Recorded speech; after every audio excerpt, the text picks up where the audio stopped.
Well, we're here today because Christmas came early for University of North Carolina's women's field hockey team. They won their 11th national title in program history just 2 weeks ago, and the woman who's guided them to that title has graciously decided to join us today. And can we give another round of applause for Erin Matson, please? Thank you. What's good? How are you? What's the last 2 weeks been like? Are you still riding the high? What's that been like? Definitely. I thought, January 31st when I was first hired was a whirlwind. And now, the last couple of weeks have been insane, to say the least. But we were joking in the other room.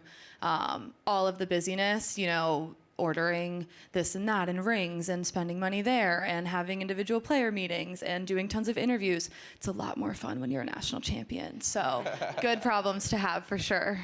I know, and as many of you know, UNC has produced some of the best college sports athletes of all time. From Michael Jordan to Mia Hamm to Marion Jones to Tyler Hansborough, and Erin rightfully is in that category as, a five-time All-American who is, one of the best male or female players in the ACC. So, Erin, now you're a coach now, a year removed. You've gotten a lot of attention from this last national championship. But it's been interesting because you've also introduced people to the sport who might have never even, picked up or have seen field hockey, right? So how do you kind of use this moment to spotlight the sport that you love so much? Yeah, I think that was the message at the beginning of the season, was, hey, our program's going to have a spotlight on the program. There's going to be cameras around, and which is not normal for field hockey, And I think the platform that I've had and built, and the platform the program has built over the years with, 4 national championships in 5 years before I was awarded the job, and now 5 and 6 years, people pay attention to people who win, and we're grateful for that. But while my job will forever be, and priority will forever be, to win, bring home trophies to Carolina, motivate and inspire young female athletes and have them excel in the classroom and the community, and yes, on the field, it's also using this story and the platform and the spotlight on the program to take our own sport to another level. And field hockey, in America, it's one, getting people to actually watch it. And once, I promise guys, go Google field hockey at a high level. It's very exciting and fast paced and lots of scoring. So once people watch it, they get hooked. And then the next hump for us is actually having people understand what's going on, because everyone's watching it I don't know these rules, what is happening? But if you go and watch it at a high level and get invested in it, you get hooked on it. So for us, it's just, again, using this story to get more eyes on hockey, get more supporters to the sport. Talking of female athletics, it's the most pure female sport in America. There's no male counterpart, and we have been fortunate to be in the position we are because of the basketballs and the footballs and the revenue-generating sports. All of the Olympic sports are. But for us, it's let's ride this wave, like you said, get people to pay attention and support us and the sport, and use whatever we can, if it's winning a national championship, whatever we can to just create more momentum and keep moving forward. I know. I'm really curious your thoughts. Just how vital is it, right? Tapping into this mainstream media, unique storytelling, right, to sort of boost the trajectory of lesser known sports like field hockey. Yeah, I mean, the more eyes on female athletics in general have been amazing, and I know everybody, taken two ways. It's rewarding to see how far we've moved forward already. It's also promising, and it's motivation. I know everybody, and I speak for all female sports, whether the coaches or student athletes, fans, whatever, it's been great to see how far we've propelled forward, but also it's okay, well, we've done it this far, where can we go next? We need to keep building, we need to keep pushing. So leveraging social media through it, storytelling, the exposure that anyone, whether it's a top organization, company, sports program, whatever, can have now through so many different outlets is awesome. And it's exactly what, sports in general, but women's sports in specific, and then even further, field hockey and other non-revenue generating sports and Olympic sports totally need to leverage in order to keep moving. Yeah, for those who don't know, the Olympics is coming up next year. And for you were on the U.S. field hockey team, the women's team. You decided to coach instead. I'm curious, how difficult was that just decision for you to, say, I'm going to do this and go for coaching? Yeah, so it was one of the biggest topics of discussion when I, walked in, and our athletic director's interviewing a 22-year-old at the time, and he's like, I don't want you to have to pick between continuing to play or coaching or putting Carolina before anything else. And I understood the question, but for me, I'm a very rational person. I'm very process oriented. I don't really get hung up on things in the past. So for me, it was, what is this decision? What are these conversations, I'm having? How are they going to play a factor into it? And I always just had the mindset of either, if I tried to do both, either my play is going to suffer because I couldn't put my entire energy and attention into that, which isn't fair to myself, my career, and my teammates, or Carolina was going to suffer and the team. And I also thought that wasn't fair. That's, a huge developmental portion of a young person's life, plus the university. They're not hiring me part-time to run a program. It's not how it works. So at the end of the day, I came down to where my heart told me to be, where I just really wanted to be, and I thought Carolina deserved all of my energy and attention. And looking back now, I could not imagine having to try and have done two of those, at once. And I'm grateful now that that was the choice after the year we had. Did you consider it for a moment, or no? You were like, this. I did. And back when my coach, now my mentor, was hired, it was possible, and it was a different day and age and the international level of play, but also college athletics and the landscape we're in. So our athletic director and we joke. I'm like, the door's not closed, but it's not open. And if there's a rainbow that appears one day and says, go, so be it. But the stars really have to align. Well, the U.S. team is now, they're moving on. They've moved forward. For you, how much do you think just the U.S. team overall has that responsibility to, sort of the boost the exposure for field hockey overall? Potentially get more programs at other schools and so on. Yeah. I think, the governing body and the NCAA, whatever sport, whether it's soccer, lacrosse, it needs to be a team effort. We need to be able to work together. And it's something that makes our just college environment and sport progression so unique in America. You look at the countries who have been successful for centuries, and it's the Netherlands, it's Argentina, it's Great Britain in the recent years for field hockey. That is it shocks people when I'm like, that is their football, that is their baseball. You were born with a stick in your hand, and that is what you grow up playing, men and women's.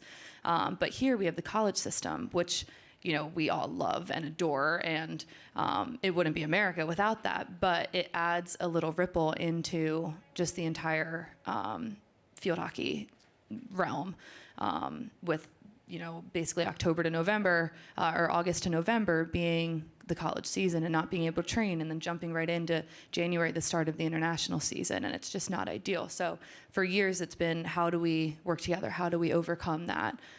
While still giving props to the college system and everything it offers, and being able to compete on an international scale. So we are still learning. We are still growing. Our country is young, which also a lot of people forget compared to some others that have been around forever.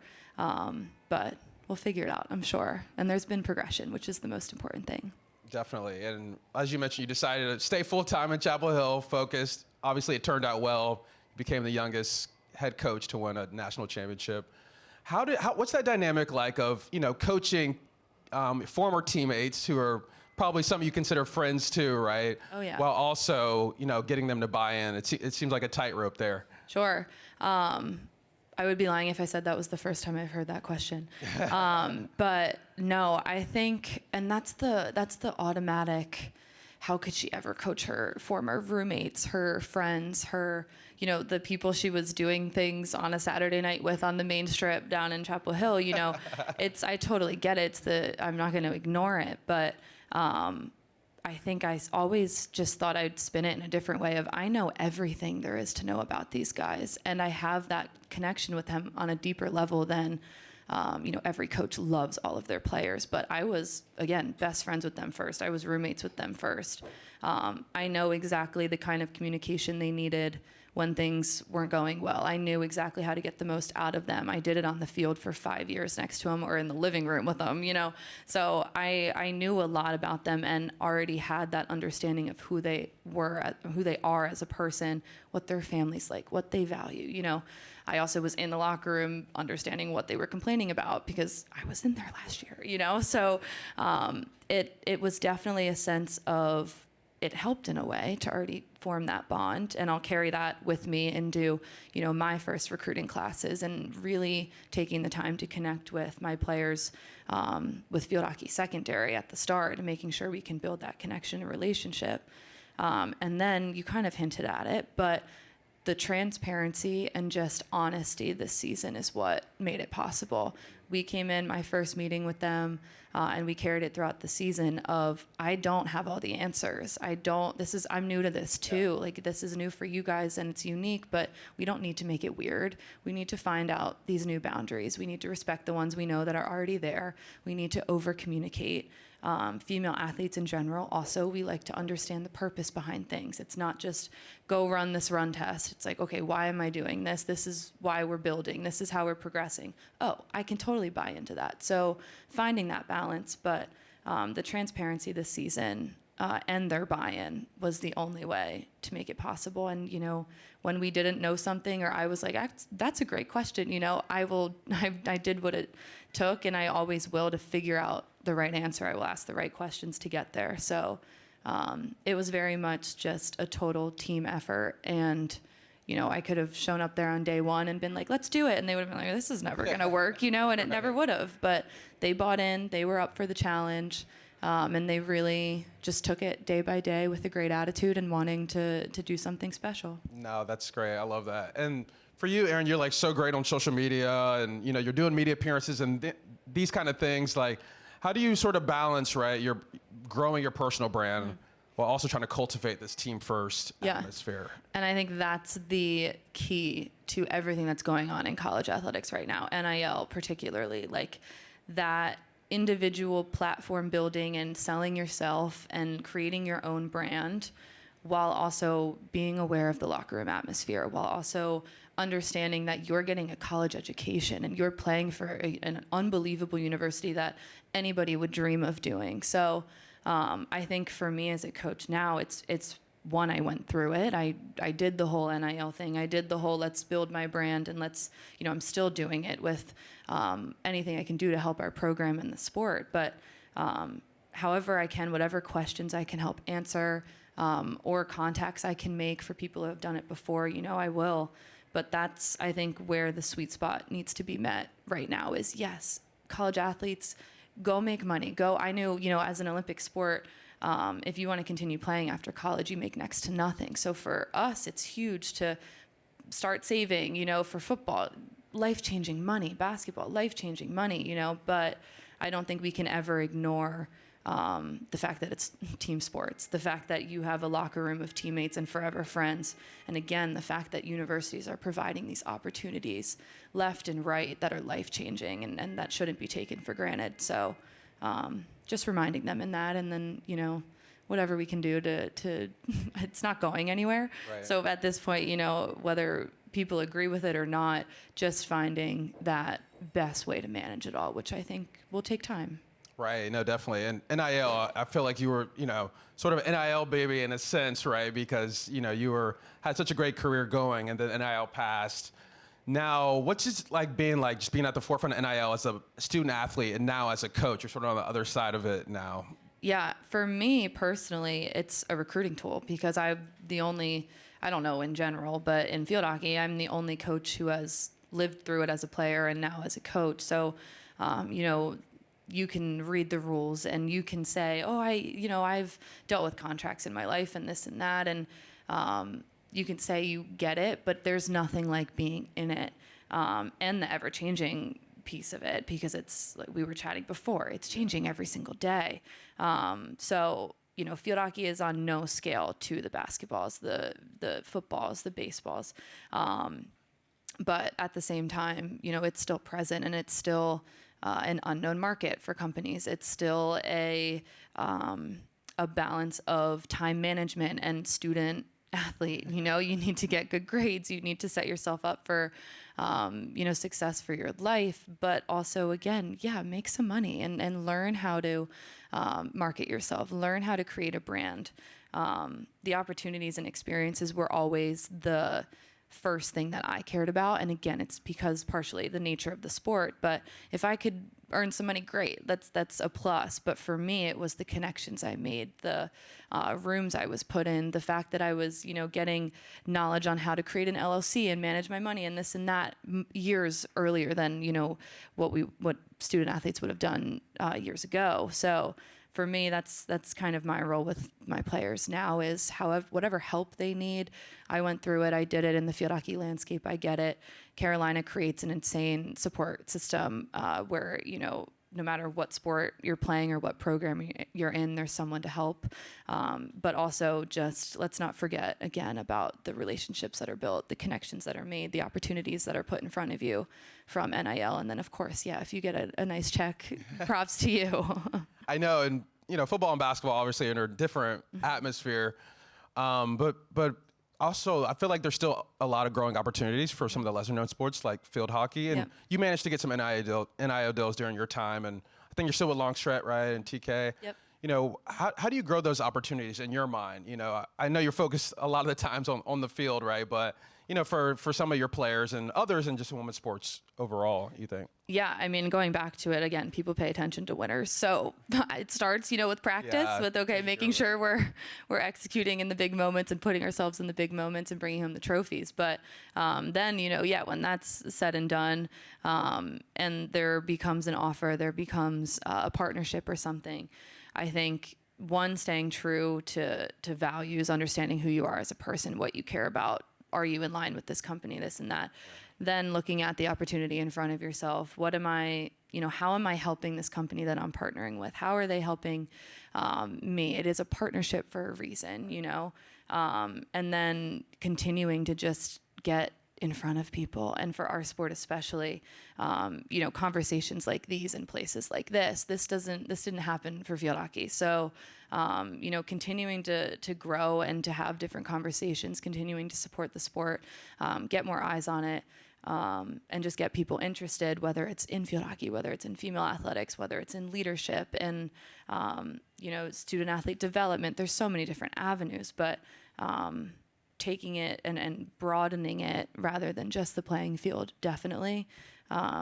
And I think at the end of the day, the biggest thing is just continuing to learn in whatever we're doing. We all, we're all sitting here for a reason because we want to learn, we want to grow, we are driven and ambitious in everything, and NIL is no different. So it's taking advantage of it, but how can we do it better? How can we do it smarter? How can we do it just in every way possible and make it the best for the student athletes, the universities, the companies involved. It's very exciting. And it's, like you said, I was an NIL baby. But I think the potential is so great. And I think if we really do it in a smart way and include, the Olympic sports or the non-revenue generating sports, it can be something totally awesome and totally cool that's, maybe someone never thought of doing before. No, definitely. For you, like when you think of field hockey, like how interested would you be in potentially, maybe through the university, a docuseries of some sort, right? We see the power of storytelling and, you know what I mean? Like how, when you've thought about these ways of to tell the sport, right? A lot of the ones that people don't know, especially field hockey, in your mind, how do you execute on that? Yeah, I mean, I would love to star in it. I'm not going to produce it. I don't have the answers for that or the skill set for that matter. But no, I think that's also where, the world of sports is going. Everyone's so invested in these docuseries and so interested in how does this work, let alone if it's just, our program or if it's a department in general or if it's a student athlete group or a team or coaches, whatever it is. I think there's tons of potential there. So yeah, Eric, you let me know. Whatever I can do to propel field hockey, I am in. No, definitely. And overall, we've seen the viewership, right, of women's sports has been really increasing. And outside of NIL, there's other metrics included in that. How did you feel about this overall momentum right now and just women's college athletics and Yeah. just going? It's phenomenal. I think everyone can agree that it's been tremendous to see the spike in interest and just engagement and everything.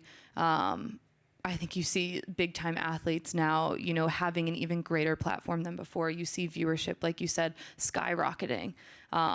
And again, I come from a very, humble place of, I know field hockey's only made possible because of the Sam Howells at UNC and the Drake Mays and the Armando Baycots. And I get that piece of it. But for us now in women's sports, we're seeing more allies, we're seeing more supporters, and that's allowed us to jump forward into spaces that, 2 years ago weren't even a thing. It wasn't even a thought in someone's mind. So it's definitely, again, going back to the start of the conversation, it's been so rewarding to see so many people really rally behind women athletics and to see all of the just push for it. But it's also, there's still so much to do. There's still so many people to gain over, but you definitely, it's amazing to see more men supporting women and women supporting men and women supporting women, and, Right. and female athletics is a great area for it to naturally happen. But even, anywhere in any profession, whatever you're doing, it's been awesome. So we'll keep pushing. There's a long way to go, but it's been enjoyable to be a part of. And yeah, I'm just glad our program's, been able to create its own little piece of that momentum. And in Chapel Hill, you study PR and advertising. You've Yep. been in this media world. You've already won a national championship. I'm curious, in your mind, where do you kind of see yourself just, long-term looking down the road? Do you, want to get in this crazy media business one day, or We'll you're see. like- I don't know. I thought about broadcasting before this job came along, and now it's like I don't see myself going anywhere. Hopefully we keep winning, so I could stay around. That's the plan. And I know that's been the other question of, okay, you won it as a player 4 times, okay, you won it as a coach now. It's like, well, yeah, but don't you guys know by now that I want to keep winning? And like, I don't that's not good enough. So Right. I thought we proved that a long time ago, but no, definitely taking it year by year, game by game, every season it needs to be earned, and we never, ever, ever expect it to just happen. So, but yeah, this will be the standard for us. And then we'll see if, down the road, wherever it takes me. But again, my job is to bring more trophies home to Chapel Hill. And then, of course, however I can progress field hockey and our sport, but also women's sports in general, and just support everybody at Carolina in college athletics, whoever supports us. It's a very, very good culture we have down there, good family. So I'm glad to be a part of it. And we'll see just where the ride keeps going. Going for back-to-back this year. We're winding down right now. I would love if anybody has a question or two to squeeze in there. Yeah. Like, Hi, Erin. I'm so excited you're here. I have suffered several heartbreaks to you and your team as a oh no. Western fan. But still, Oh, boo. No, I'm kidding. I'm kidding. I respect you all the more because of it.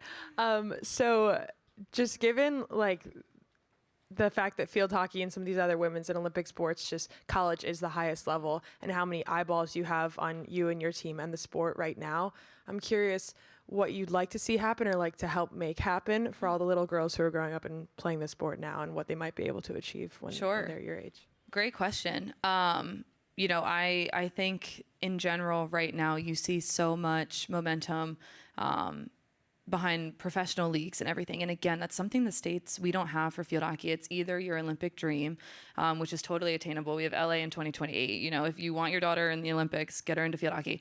But no, so that's, a very reasonable dream for any field hockey player in America. But I'd love for us to have a professional league somewhere, for athletes who are still good enough to go on and play and make money for that matter, and support themselves. I'd love for that to be a possibility in the States. There is the option, to go over to Europe and do the same and live in Holland. That was on my radar for a couple years and play at those amazing clubs. So whatever, these sustainable countries have been doing for years. I'm always like, we don't need to reinvent the wheel. We just need to be more progressive with it. We need to do it better. We can do it more efficiently. We have better resources, all this stuff. But the system and the pipelines, it's there. But we never want to, squash Olympic dreams or anything. Of course, the more field hockey players we have playing for America, the better. But a professional league would be nice. That's a great question, by the way. I've got a couple. I'll try not to get in trouble with both of them. Maybe just the second one. Okay. Just your thoughts on, as a coach, you've already said there's limited resources. You get that. But then you see universities paying out hundreds of millions of dollars in buyouts to coaches. This is just poor management. The frustration, if that's the right word, how do you feel about the mismanagement of dollars when you could so desperately use some of that? Sure. And again, I don't like this position you put me in. No, I'm kidding. This was the that was kidding, the easy one. I'm kidding. It's my job to handle this, so we're good. No, well, and I think that's the tightrope, because again, like, our stadium was only able, the nicest stadium in the country, look up Karen Shelton Stadium, the most beautiful facility. We don't share it. It's our own. We don't fight for field time. We have everything a student athlete needs athletically, and then, rooms for them to study. Everything they need is there. And that was only possible because of the money we bring in from football, because of the money we bring in from basketball. And I'm not in a position, and our sport's not in a position to complain about that. Bubba Cunningham, our athletic director, could have slid an offer with $1, become the head coach of North Carolina, and I would have said, yes, okay. It's I know, horrible, but hey, I'm in my dream job. Maybe again, after a couple national championships, and trust me, I have my visions and what we want to do and how I can keep our program ahead of the rest. But at the end of the day, I think it's that balance and where that pendulum swings of being grateful for the positions we're in, while saying, okay, but that's fine. We want to keep moving forward. We want to keep, again, staying one step ahead. I'm lucky I'm not in a position to do all that math. Math was not my strong suit. So, I get the question. I understand how it is a much needed space for attention in college athletics right now, and how everything is very financially driven. But I also know it's much higher than what my pay grade pays me for. It's higher than $1, though, by the way, my salary. So that's good. All right, you did do a For the workable record. job. For the record. One more for you then. Because you're so new and you recently played and you understand the demands and everything, would you back athletes as employees of universities? Ooh, another interesting question. I don't have the answers for how the NCAA is going to manage it, if there is ever going to be really management of it. Right now, it's a free-for-all. Right now, certain schools are doing something totally different than other schools, and whether or not it's following rules, or what are even our rules anymore, So it's just such a fluid state, but I do believe there will be chances for regulation and everything. It's more just, it all happens so fast, and it all happens so spread out, where I think there's much more that has to go into the equation of what that's going to look like based on the last couple years with NIL, based on where conferences are going, what's happening to sport programs and Title IX and this and that. I think they're obviously taking in a lot of information in terms to make that decision. And I have no comment on if I am for or against it specifically. Have you seen the news today, by the way? Have you No, I know you've been so I have focused not looked on at my stage. phone. I have not texted my parents back or Charlie anything. Baker, the head of the NCAA, put out a letter to all institutions proposing that the schools be directly allowed to pay athletes. So they don't have to get it from a brand or whatever, or collective, that schools be allowed to just, here's an NIL deal from Chapel Hill, from the University of North Carolina, to an athlete. Interesting. Just reaction. Yeah, to I that. mean, every school is going to have a different reaction, and I think that's where, that's where we're headed. It's who's going to be able to bring in the most money, who's going to be able to make the best decisions with it, who's going to be able to still care about student athlete welfare, and put the student athletes first. It's going to be very interesting. Again, I'm lucky I'm on this stage and not in a room that they are talking about those decisions, because I don't know what the correct answer is. But I do have trust in our university in particular, in the culture we have there and the way that we have balanced all of this so far. So I trust Bubba. I trust the ACC. You know, we will see where the college landscape heads and everything. But that is quite the news. I'm going to go on Twitter after this, or on Threads. I think you meant to say you're going to go to Sportico. Yeah, I think that's what you meant to say. Well, that brings us to the end of our session here. Thank you all for attending Playing the Field, and thank you, Erin, Thank you, for Eric. coming. Thank you.